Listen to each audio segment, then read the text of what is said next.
It turns out part 5 and lesson 5 and 6 are pretty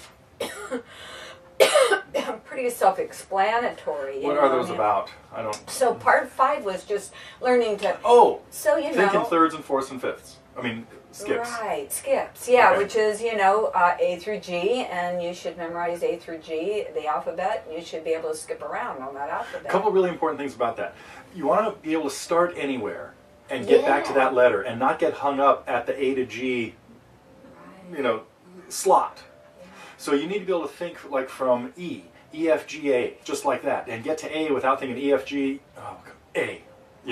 So you gotta connect A and G, Right. and then have It's a circle. and then be able to start anywhere on the circle and and thoughtlessly or brainlessly Right. get back to that letter. So if you're going from C, you want to be able to think C, D, E, F, G, A, B, C. And then you want to be able to do that backwards just as well, and not get hung up at A. C, B, A, G, C, B, A. Oh yeah, it was G. You got to just be able to. So that's it. Think of it as a circle and start with forwards and backwards on the circle. But always remember where you started. Like right there, once I started on C, I want to be able to think C, B, A, G, F, E, D, C. I'm done. Not just where did I start? It's like so like one lap around the clock. So almost thinking of it in like a key when you think of it, maybe, because a certain key is going to start at a certain. Yeah. So note. You're going to start on note 1 and you're going to note 8, which is note 1 again. Right.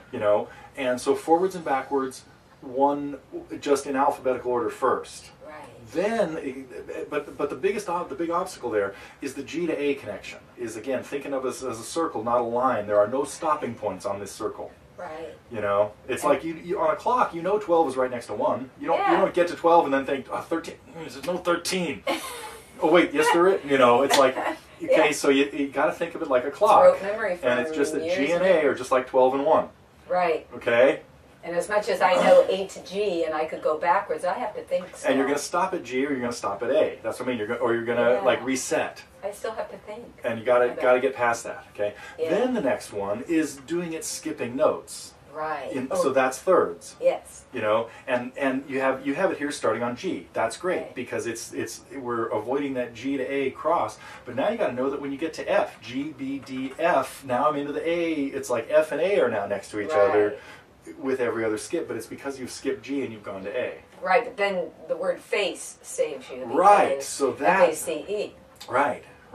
So G, B, D, F, A, C, E are thirds. And then, right? okay, so the way you have it here, then the missing part of the connection is the E. You got to be able to start on E and know that G is the next one. Right. Right? Oh, wait, yeah. If we're thinking in thirds. And thirds, right? Yeah. So seconds, thirds, fourths, and fifths. Yeah, now the fourths, I'm okay with having them in this particular order because